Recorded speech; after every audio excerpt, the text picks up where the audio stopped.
Olá, colegas do DP, tudo bem? Obrigado por acessar esse vídeo. Sou o Jacob e quero falar com você, iniciante do DP, sobre eventos de uma folha de pagamento. Vem comigo! Você sabia que remuneração é diferente de salário? Olha só, muita gente se pega aí, né? Quando se fala remuneração, já pensa no salário, mas são coisas distintas, tá? Remuneração é muito mais do que o salário. E aí alguém pode te perguntar, você está iniciando no DP, vem um empregador e fala, qual é a remuneração do mês passado do funcionário A? Aí você vai lá e olha e fala o salário, mas não era só o salário. Ele te pediu a remuneração e não o salário. Tem coisas diferentes aí, tá bom? Vamos aprender sobre isso aqui nesse vídeo. Não perca esse vídeo, assista esse vídeo comigo e vamos aí tratar dessas coisas. Existe também o mito onde as pessoas que estão iniciando no departamento pessoal estão muito na questão de apertar botão.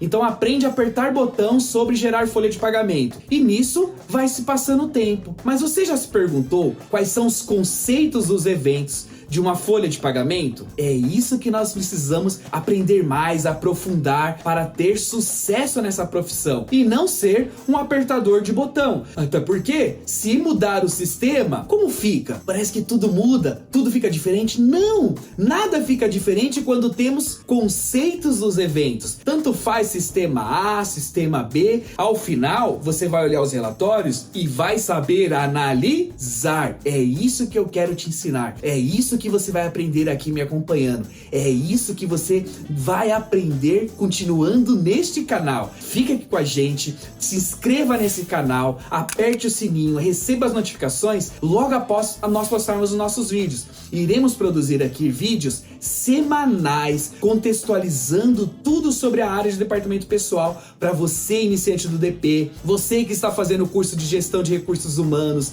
administração de empresa, ciências contábeis, contabilidade, né, os seus técnicos aí. Gente, vem nesse canal, vamos aprender conceito, não só apertar botão.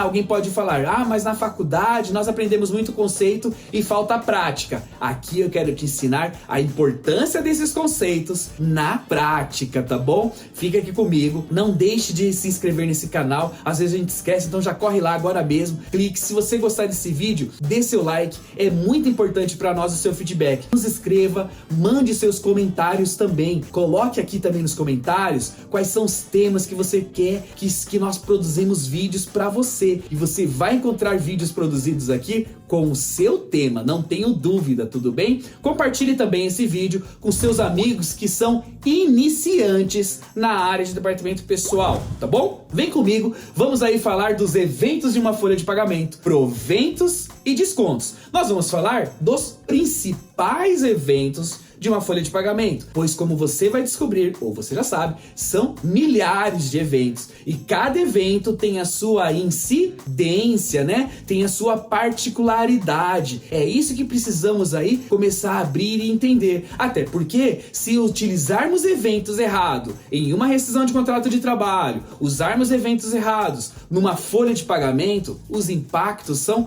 catastróficos, gente. São avassaladores para a empresa. Pode chegar a isso sim. Imagine gerando um impacto aí negativo para um trabalhador, onde se paga erroneamente alguma coisa que não deveria ser pago, a empresa foi descapitalizada. Imagine você se deveria descontar alguma coisa e não foi descontado. Aí o funcionário recebeu mais no líquido, é verdade, né? Fazendo uma continha, deveria descontar, não descontou, ele recebeu mais. Mas será que esse desconto aqui seria só o impacto seria só com ele? Ou seria com o governo também? Quando eu deixo de descontar alguma coisa, aí é que tá vendo só? Imagine você tendo que descontar alguma coisa, não descontou, só que essa alguma coisa era encargos do nosso governo, era impostos. Quem é que vai ter que pagar esse imposto? A empresa. O governo pode até vir fiscalizar a empresa para entender o que aconteceu. Olha o impacto de eventos de uma folha de pagamento. E é isso que eu quero mostrar para vocês, para que isso não aconteça. Vamos entender aí sobre essas coisas. Para começar, como eu posso começar a entender eventos de uma folha de pagamento? Chamamos como FOPAG, tá bom? Então, folha de pagamento, nós reduzimos para FOPAG, tá? Proventos e descontos. Eu posso listar alguns para vocês dos principais: salário, DSR, que é o descanso semanal remunerado, horas extras, adicional de insalubridade, adicional de periculosidade, adicional noturno, gratificações natalinas. Olha só quantos dos principais eventos aí nós podemos nos falar sobre proventos e descontos. Quais seriam um dos principais? Seriam dos principais aí: desconto do INSS, descontos de falta, desconto de atraso, aqueles minutinhos, descontos de atrasos, desconto de RRF, desconto de empréstimo. E qual outro desconto também muito conhecido que se tem numa folha de pagamento no grupo de descontos? Qual o outro desconto que eu não falei e que também é muito usado? Pense aí, chegou lá? Vale transporte, aquele famoso 6%, né? Vale transporte são um dos principais descontos em uma folha de pagamento. Mas, para se falar de eventos de uma folha de pagamento, como podemos contextualizar sobre isso daí? Primeiro passo, você vai olhar o seu colaborador, você vai olhar essa pessoa que está entrando dentro da sua folha de pagamento. Quem é ela numa relação de contrato de trabalho? Ela é CLT? Ela é autônoma? Pode ser, inclusive, algum PJ que está se retendo impostos dele também. Olha só quanta coisa está acontecendo. Hoje, nesse vídeo, nós vamos falar do regime CLT mensalista. Ah, por que mensalista? Existe outro modelo? Sim, existe o modelo horista, por exemplo. Olha só, dentro de um trabalhador CLT, pode existir o mensalista e pode existir o horista, né? E ainda tem o intermitente aí. Isso tudo nós vamos conversar em alguns outros vídeos. Hoje aqui, nós vamos falar sobre o mensalista, que é para a gente começar a entender o conceito dos eventos de uma folha de pagamento. E aqui, nos proventos, que é o primeiro grupo, quando se fala proventos é o quê? Pode-se dizer também vencimentos. Tem pessoas que vão falar proventos, tem pessoas que vão falar vencimentos, mas resumindo, o que seria isso? Isso é o dinheiro, é o que está sendo pago, tá bom? São os direitos pagos ao nosso trabalhador. E aí, no primeiro momento, no primeiro evento que nos chama a atenção, que é um dos principais eventos de proventos, vai ser conhecido como salário. Olha só, salário. E alguém pode se perguntar: puxa, normal, salário. Tem tanta coisa envolvida com salário, tanta coisa que nós precisamos aí cavucar, conhecer um pouquinho o seu conceito, tá? Salário é sempre uma prestação, uma contraprestação de um serviço. Então você executou um serviço e vai ter uma contraprestação que é o pagamento desse serviço. Como chama o pagamento desse serviço no regime CLT mensalista, que é o nosso caso? Salário, que prevê o seguinte: você vai trabalhar para mim e você vai ganhar X para executar determinada função, estar determinado cargo, tudo bem? E aí, ok, fechou. Só que esse salário, ele é pago, inclusive, quando você não trabalha. Ah, é verdade, né? O salário do mensalista, ele é pago para 30 dias. Então, você vai ser um exemplo aqui, né? Eu contrato você para trabalhar para mim e você vai receber X valor de salário. Ok, só que você vai trabalhar aqui de segunda a sexta-feira. Sábado e domingo, você não trabalha, mas você recebe.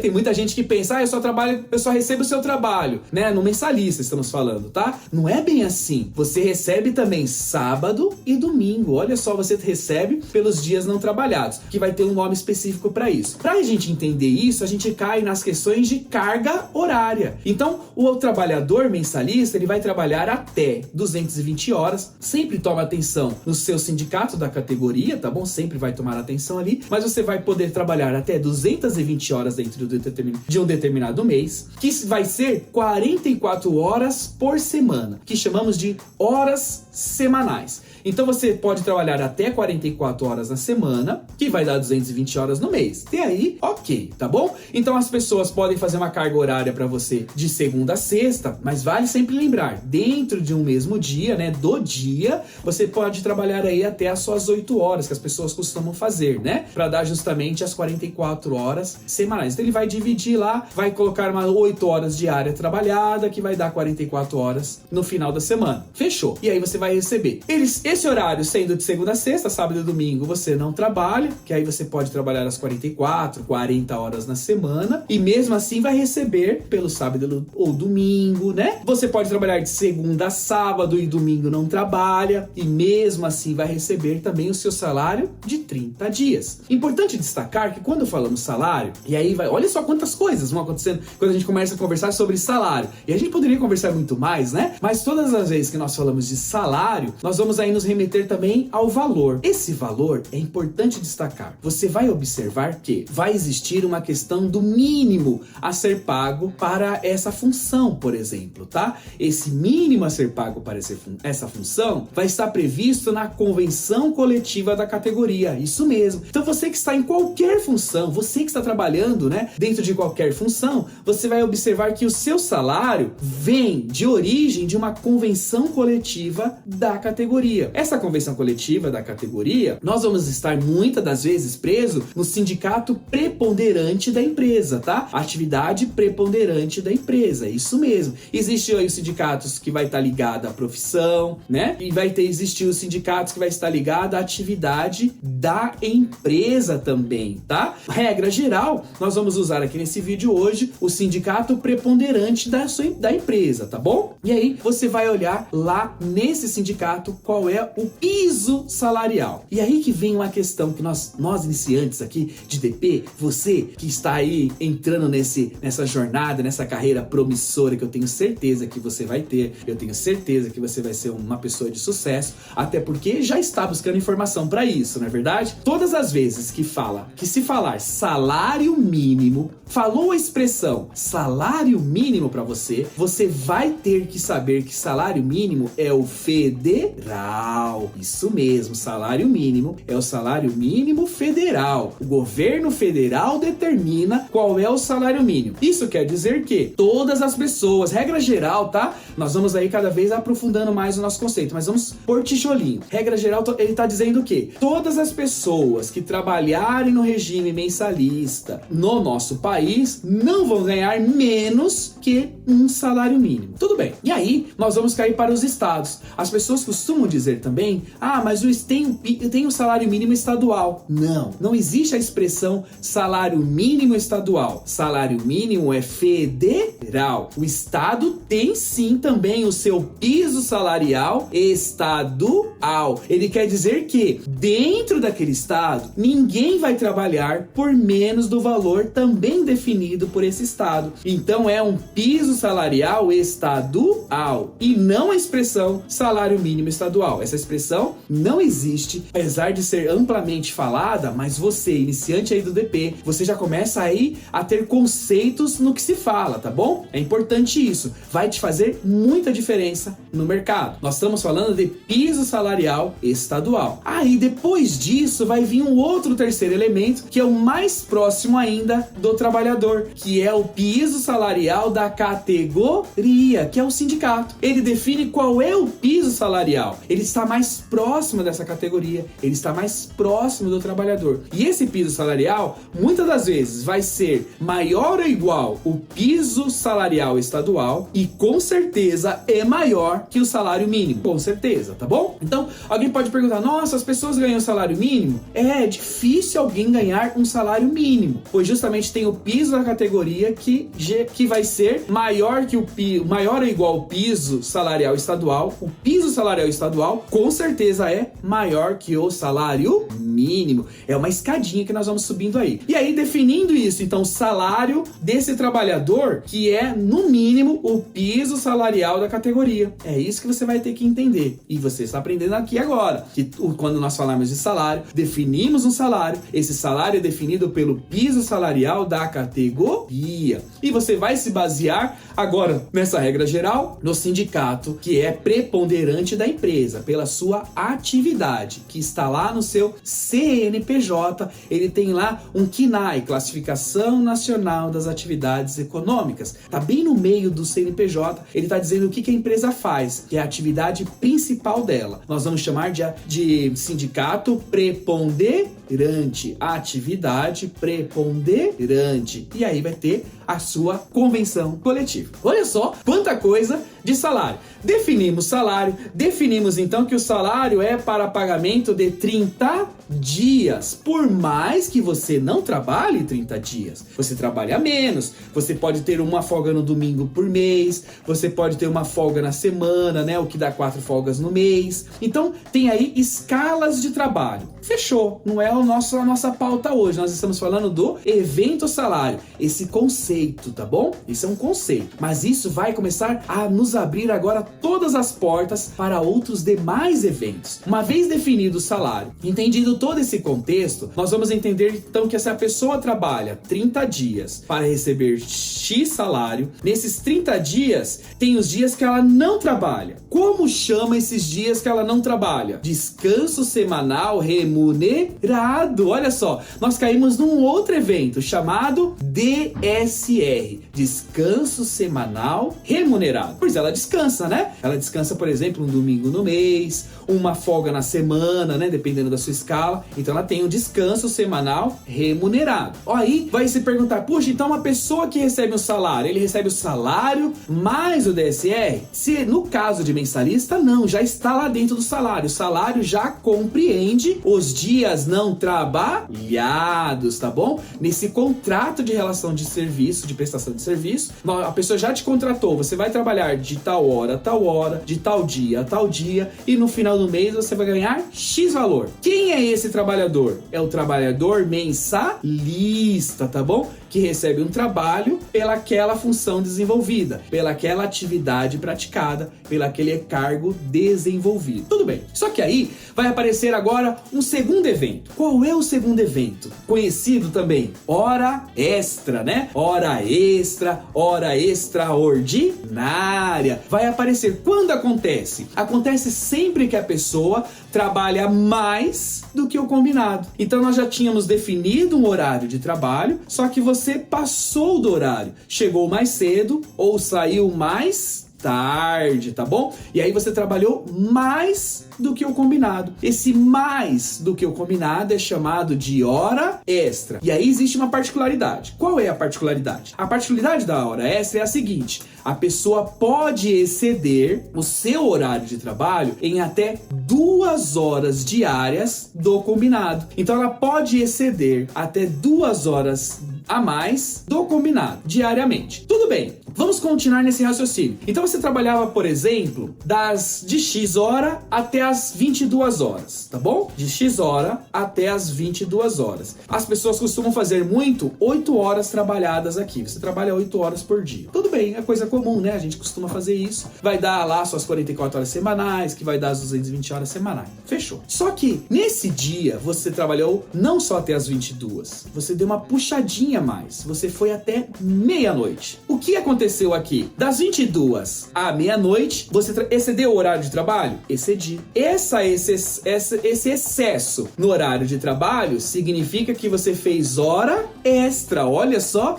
Então aí já apareceu um outro evento de provento chamado hora extra. Essa hora extra também vai ser paga. Vai ser pago o valor da hora, o valor da sua hora. Como eu consigo definir qual é o valor da minha hora? Pega o seu salário, divide por 220 horas, que é o horário do mês, e vai chegar no valor hora. Dividiu por 220, chegou no valor hora. Essa hora vezes as horas que você excedeu. 2 horas. 2 horas vezes X, que é o valor da hora, dá um valor que é o valor da sua hora trabalhada a mais. Só que aí vai ter o quê? Um pagamento plus aí, que nós chamamos de hora extra, vai ser sempre o plus. Você recebe o valor da hora mais um pouquinho. Esse pouquinho é sempre mais 50%, pode ser mais 70%, dependendo do dia, num final de semana, alguma coisa que o sindicato da categoria já definiu, um feriado, né? Pode ser mais 100%. Então você vai receber a sua hora mais 50% ou mais assim definido pelo seu sindicato. Aonde? Na convenção coletiva da categoria, tá bom? Então você vai receber hora extra, o valor da hora mais 50% no mínimo da hora trabalhada a mais.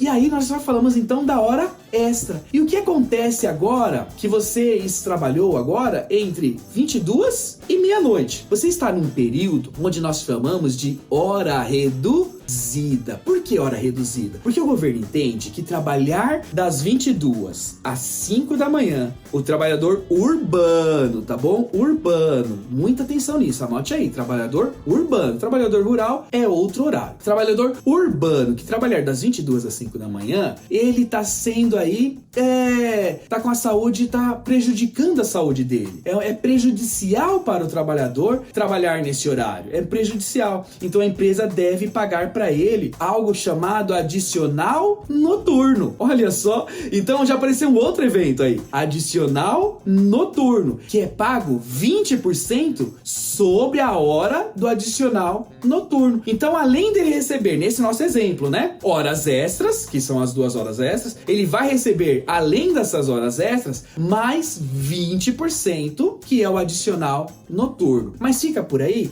muita atenção nessa questão. A hora reduzida, o que é hora reduzida? As pessoas, aí é onde vai mostrar você, iniciante do DP, que você tem muito conceito, que você tem bagagem, que você tem aí condição de buscar novos horizontes também. Você vai começar a entender que hora reduzida não é igual a hora normal. Muita atenção nisso daí. Hora reduzida não é igual a hora normal. O nome já diz. O que é hora normal? Aquele trabalhador que trabalha das 9 da manhã às 6 da tarde, né? Que é o horário aí comercial que nós temos hoje. O que é hora normal? 1 hora, 60 minutos. 1 hora, 60 minutos. Mas o que é hora reduzida? O nome já diz. Hora reduzida. Significa que 1 hora não é 60 minutos. É menos. Quanto é esse menos? 52 minutos e 30 segundos. Anote, não pode esquecer isso daí. 1 hora reduzida é igual a 52 minutos e 30 segundos. Não posso esquecer isso.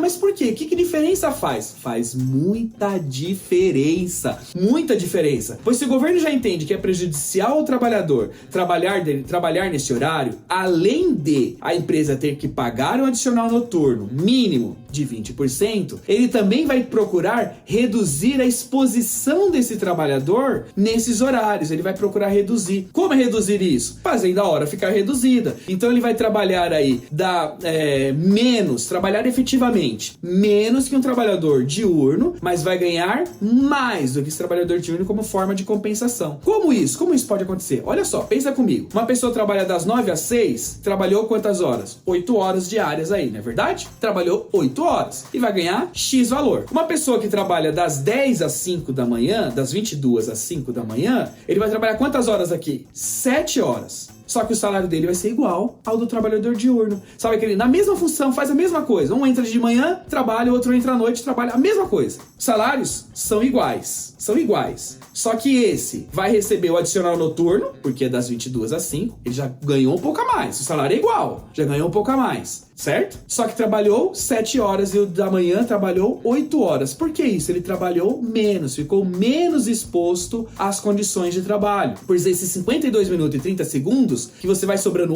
quase 8 minutinhos aí por hora, ao final, quando você somar 7 mais os vários 8 minutos, vai dar 8 horas também. Como se ele tivesse, esse noturno, tivesse também trabalhado 8 horas. E aí, gente, olha só, quando a gente volta lá pro nosso exemplo, onde essa pessoa trabalhou até as 22, das 22 à meia-noite, ele fez 2 horas de hora extra, além de ter o adicional noturno, essas 2 horas tá com hora reduzida. Ele, quantas horas tem aqui para pagamento de hora extra? 2 horas? Não, tem um pouquinho a mais. Porque quanto que vale a hora aqui? 52 minutos. Então, quando eu for pagar hora extra sobre essas 2 horas, é 2 horas? Não, é 2 horas e 16 minutos, arredondando, tá bom? Já que 1 hora é 52 minutos. Percebeu como tem muita coisa para se tratar aqui? São particularidades que você, iniciante do DP, tem que já aprender já. Você já tem que começar a se diferenciar no mercado. Esse canal vai te colocar nessa condição de você ficar diferenciado no mercado, de você não só apertar botão, mas conhecer conhecer os impactos, os conceitos de cada função, de cada ação que você tomar, tá bom? Quando a gente então tá falando sobre condições do trabalhador, prejudicial ao trabalhador, nós aí nos remetemos a qual outro evento que pode aparecer? Adicional de insalubridade, isso mesmo, adicional de insalubridade. Então, o insalubre quer dizer que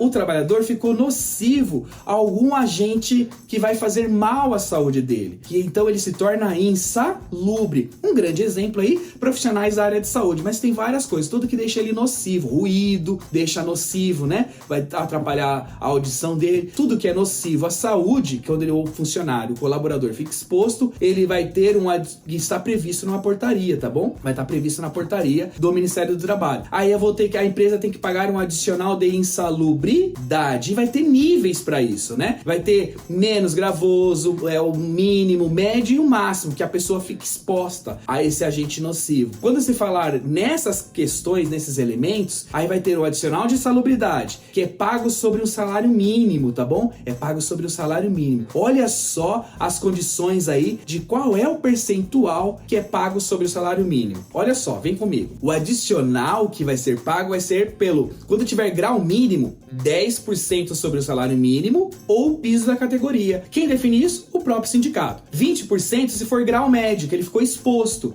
sobre o salário mínimo ou o piso da categoria. 40% para grau máximo, sobre o salário mínimo ou o piso da categoria. Então, a pessoa insalubre, ela recebe também um adicional que a empresa vai ter que pagar diante do grau de risco que esse trabalhador está exposto, tá bom? Então, a insalubridade, ela é baseada nos seus elementos, sendo 10, 20 ou 40% sobre o quê? Sobre o salário mínimo ou o piso da categoria. E aí caímos um outro adicional, o adicional de periculosidade, ele mesmo. Ele aí já são pessoas que estão expostas a incêndios, explosões, tá bom? Coisa bem assim que, puf, acabou, do nada. Periculosidade vai ser 30%. Mas é sobre o salário mínimo? Não. É sobre o piso da categoria? Não. É 30% sobre o salário do trabalhador. Então, essa é uma grande diferença que devemos tomar atenção. Você falou a expressão 10, 20, 40%, nós estamos falando de insalubridade, de acordo com o seu grau que o trabalhador ficou exposto. Falou 30%, já estamos falando sobre periculosidade, tá bom? São baseados na mesma base? Não, percebeu aí? Essas são as questões de incidência que temos que ter conhecimento. Não é só apertar botão, temos que saber aí raciocinar esses conceitos e visualizar o relatório para ver se está fazendo certinho as coisas, fazer na mão, muitas das vezes para dar uma conferência. A insalubridade é sobre o quê? Salário mínimo ou piso da categoria. Adicional de periculosidade é sobre o quê? Salário do trabalhador. Isso mesmo, tá bom? E agora que nós falamos sobre, então, adicional de insalubridade, adicional de periculosidade, vamos falar sobre salário família? O salário família, ele também aí vem como um benefício do governo ao trabalhador. A empresa, ela vai pagar esse salário família para o trabalhador, mas ela vai descontar dos encargos que é devido para o governo, ela desconta, tá bom? Então vai existir aí uma ficha de salário família. Gente, muita atenção, mas muita atenção mesmo, pois se é um benefício que o governo está pagando para o trabalhador através da empresa, e a empresa por sua vez, ela desconta do que é devido para o governo, tá bom? Então quem te pagou foi o governo, não foi a empresa. A empresa é só um ente que faz o valor chegar até você. Só que o governo olha muito para isso daí. Muita atenção nós da área de departamento pessoal na ficha de salário mínimo. Você tem que tomar muita atenção se está preenchida corretamente, se está todos os dados lá. Tem a questão da criança, né? O salário mínimo é pago até uma criança de até 14 anos ou uma pessoa com invalidez permanente, né? Então, mas se a conversa mais comum é sempre pagamento até a criança de 14 anos. Mas existe essa vírgula aí. A pessoa inválida permanentemente, tá bom? Então, a criança até os 14 anos. Atenção à carteira de vacinação. Atualize anualmente essa carteira de vacinação lá na sua ficha de salário mínimo, na sua ficha de salário família, tá bom? Atualize a sua ficha, atualize a carteira de vacinação lá na ficha de salário mínimo, tá bom? Sempre importantíssimo, o governo pode chegar a qualquer momento e pedir para visualizar. O salário família, então, é pago ao trabalhador trabalhador, que é um benefício do governo, tá? Esse pagamento é definido todos os anos. Todos os anos o governo define qual vai ser o valor pago por filho, tá bom? Antigamente, se buscava os 5% do salário mínimo, que seria o valor pago a cada filho menor de 14 anos. Hoje, não é 5%, tá um pouquinho menos, pois o governo define por portaria qual vai ser o valor pago para cada filho menor de 14 anos. Mas você, iniciante de DP, já começa a voltar para a história e já vai saber qual é mais ou menos o valor. Aí depois basta buscar na internet qual é o valor de salário mínimo de tal ano, já vai mostrar, mas você já vai conseguir saber que está sempre muito próximo de 5% do salário mínimo. É dali para um pouco menos, tá bom? Nunca vai ser mais que 5%. Essa fica uma grande dica aí para você. E aí nós vamos cair então, entendendo que o salário família é um evento de proventos. A empresa paga, mas ela reembolsa no governo através dos seus encargos. No momento de pagar, recolher esses impostos, esses encargos, ela vai e reduz esse valor pago ao trabalhador, tá bom? Aí nós vamos cair na quebra de caixa, tá? Um outro grande evento, quebra de caixa. Ele é devido quando? Para o trabalhador que está envolvido nos recebíveis da empresa, tá bom? Sempre aquele trabalhador que está envolvido nos recebíveis da empresa de maneira muito rápida. Quem é esse? O caixa, né? O caixa de uma empresa, supermercados não tem caixa, restaurantes, caixa. Esse trabalhador, ele está envolvido nos recebíveis da empresa diretamente. Então ele vai receber um valor chamado quebra de caixa. Esse valor é definido lá na convenção coletiva da categoria dessa empresa. Ela define qual é o valor que vai ser pago de quebra de caixa, tá bom? Então todos os meses esse trabalhador vai receber esse evento também, quebra de caixa. Caso não exista nenhuma diferença no caixa, esse dinheiro é dele, tá bom? É dele. Caso exista uma diferença no caixa, esse dinheiro é para subsidiar essa diferença no caixa para que possa ser reembolsado à empresa. Então, o trabalhador aí fazendo quantos nós não conhecemos que nunca houve diferença de caixa, ele sempre ganhou quebra de caixa. Aquele trabalhador que houve diferença no caixa, é importante aí que ele tenha recebido aí o quebra de caixa adequado para ele poder suportar ou que ele fique na empresa aí até poder fazer equalizar, né? Acontece sempre esse tipo de coisa aí. Mas o quebra de caixa vem para justamente subsidiar esse trabalhador, pagando mensalmente como se estivesse montando uma poupança para ele mesmo, né? Para que possa subsidiar algum possível problema no caixa da empresa ele ter que reembolsar. Tudo bem? E aí nós vamos então falar por último aí de proventos para 13º, né? A gratificação natalina. O 13º vai ser sempre pago em 2 parcelas. Muitas das vezes nós vemos aí empresas que pagam parcela única, etc. Mas a maioria dos sindicatos, a maioria das convenções coletivas vem prevendo aí o pagamento em 2 parcelas, sendo no final de novembro e no meio de dezembro, tá? Sempre em 2 parcelas aí a gratificação natalina, é o 13º salário, também entra em proventos. Ele vai sempre se basear nos avos da empresa, né? Então ele pega o salário e quantos avos você tem. Nossa, falei difícil? Não falei não, você é iniciante, você já sabe o que significa avos, né? Avos são os meses, tá? Vai pegar o salário dele, divide por 12 meses, né? 12 avos. Quanto que é o salário dele por mês? X valor salário dividido por 12 avos. X valor vezes os avos que ele tem. Quem são os avos? Os meses trabalhados. E aí vai se chegar aí na gratificação natalina. Esse valor vai ser dividido em 2 parcelas, tá bom? Vai ser pago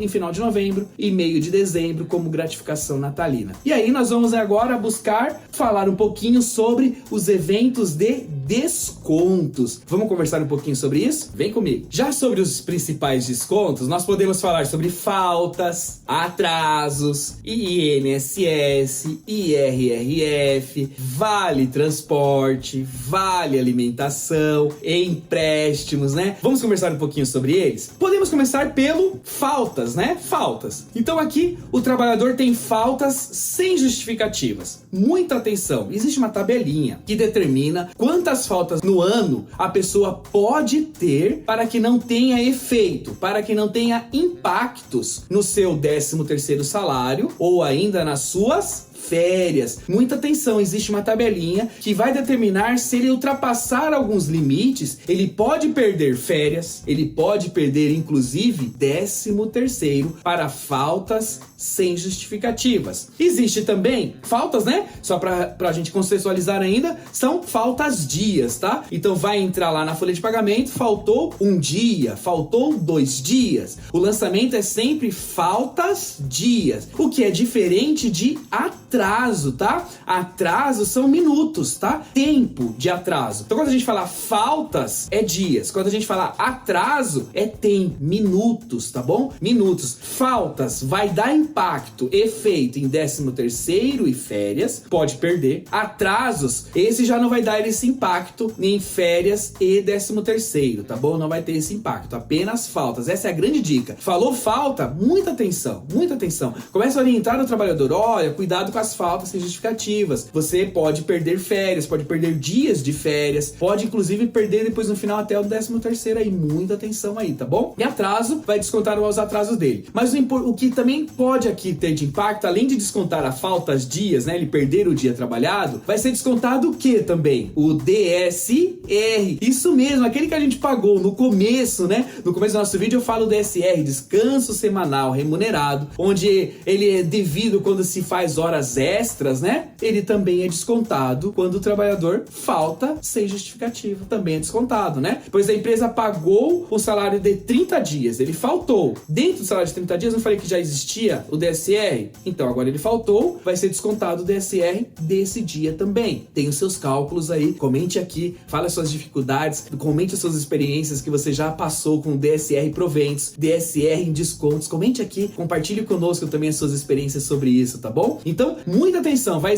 ter desconto da falta e vai ter desconto do DSR. E se existir feriado naquela semana, ainda perde mais um dia aí. Os trabalhadores ficam muito incomodados quando falta um dia e perde 2, né? As pessoas costumam muito falar disso daí. Muita atenção e ficam muito incomodados. Mas vamos aí, com esse vídeo aqui, você vai conseguir explicar pra ele que também, quando ele tá na casa dele, também está sendo pago, que é lá nos proventos. Aí, depois nós temos um outro desconto aí, que é o INSS, né? O INSS é um desconto também baseado numa tabela. Essa tabela também muda anualmente, né? Atualmente estamos na tabela progressiva, né? Corre lá no vídeo, cálculo de rescisões, eu mostro lá o cálculo de uma rescisão e comento sobre como calcular INSS de uma rescisão, mas que vai ser o mesmo cálculo agora para uma folha de pagamento. É um INSS descontado de forma progressiva, tá? Começa com 7,5% e vai embora aí, cada um na sua escadinha, cada um na sua escala, cada um no seu andar, fazendo desconto do INSS, que ele vai ter uma alíquota efetiva, não é mais fixa, é a alíquota efetiva, que é o INSS. Então vai ser descontado do trabalhador que vai para o INSS. Esse desconto vai dar direito a ele ser um segurado do INSS. Porque tem muita gente que fala, puxa, não tem como não descontar o INSS? Não, é obrigatório o desconto do INSS. Mas o desconto do INSS te torna um segurado do INSS. Então você iniciante vai começar a falar com propriedade. Para aquele trabalhador que está descontente, não está querendo o desconto do INSS, está procurando alguma forma de não existir o desconto, é obrigatório o desconto. Mas você se torna um segurado. Além de prover a sua aposentadoria futura, se acontecer um auxílio-doença, acontecer alguma coisa do tipo, você é um segurado do INSS. O INSS vai te ajudar aí pelo período necessário. É muito importante isso. É o INSS. Tem um desconto, mas também você vai ter os seus benefícios como segurado do INSS. E aí nós caímos no IRRF. Olha quanta sigla! Imposto de Renda Retido na Fonte. Duas coisas estamos falando no IRRF. Imposto de Renda Retido na Fonte. Duas coisas. Imposto de renda é o imposto também baseado em uma tabela anual, ela mesma. Então nós vamos remeter na tabela anual e verificar sobre a remuneração que esse trabalhador está tendo, se vai ter IRRF. E aí já caímos de novo na distinção de remuneração e salário. Tem muita gente que pensa, o INSS é sobre salário? Não, o INSS é sobre remuneração. O imposto de renda é sobre salário? Não, é sobre remuneração. O que é remuneração? É todos os proventos que ele venha a receber que não tenha isenção de impostos, tá? Isenção de encargos. Por exemplo, salários, horas extras, DSR se houver, né? Ele fez hora extra, então ele vai ter o DSR. São todos esses pagamentos efetivos efetuados é uma remuneração. É a soma de todos eles e não só salário. Percebe a diferença? Então nós vamos falar assim, o INSS é sobre remuneração e não sobre salário. Pode vir até pegadinha para você. Alguém te perguntar, olha, faz o desconto do INSS sobre o salário e você olha lá a folha de pagamento desse trabalhador, olha o olerite dele e vai ver que tem salário, mais hora extra. Pronto, gente. E tem muita gente que se perde aí. Fica até um mito, né? Fica até um mito. As pessoas fazer um amigo seu chega pra você, olha, veja se esse desconto do INSS tá certo, porque é sobre o salário, mas ele tá descontando a mais, mas naquele mês houve hora extra. O INSS é descontado sobre remuneração.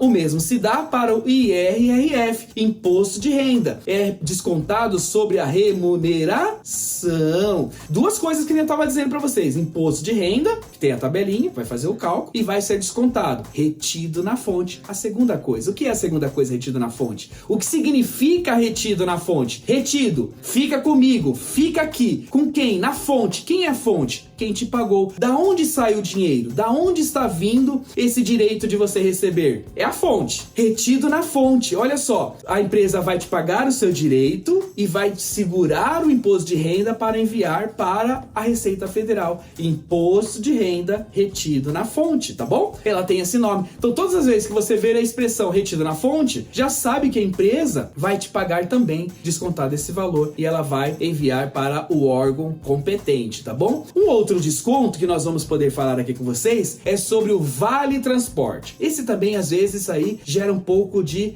as pessoas ficam um pouco polêmicas, tá bom? O Vale Transporte pode ser descontado até 6% do salário. Olha só a importância de saber o que é salário e o que é remuneração. Não fala 6% da remuneração, fala 6% do salário, tá bom? Do salário. E aí vai ser descontado desse trabalhador 6% e a empresa vai lá e vai arcar com todas as condições de transporte que esse trabalhador venha necessitar para chegar até a empresa e ir embora, né? É ida e volta. E aí tem muita gente que fala, puxa, mas os 6% do meu salário dá mais que o transporte que eu utilizo. Gente, isso é pegadinha. Os 6% jamais, nunca, hipótese nenhuma, vai ser maior que o pagamento do transporte. Um exemplo, pensa comigo. A empresa vai te pagar R$300 para você ir e voltar para sua casa todos os dias. Tem lá a escala de trabalho, lembra? Escala, horário de trabalho. Então, para você trabalhar os 30 dias, né? A empresa vai custar R$300. A empresa vai te pagar. Ela vai descontar 6% dos R$300? Não. 6% do seu salário. Tem muito trabalhador também que gera essa confusão. Não era 6% do que eu recebo de transporte? Não. É 6% do salário. Só que se 6% do salário deu R$290. Pode descontar? Pode